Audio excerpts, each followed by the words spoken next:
जब तू ठुमका लगावेलू स्टेजवा पूरा हिलावेलू। डीजे वाला बीट बढ़ावे सबके साथ नचावेलो। कमरिया पे बिजली गिरावेलो। गलवा के चैन चुरावेलू। घुंघरू के छन छन बाजे सबके नजर फसावेलो।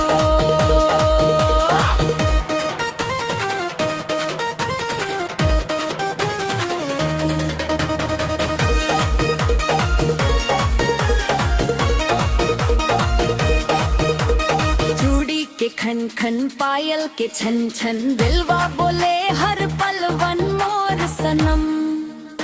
हंसी तोहार जा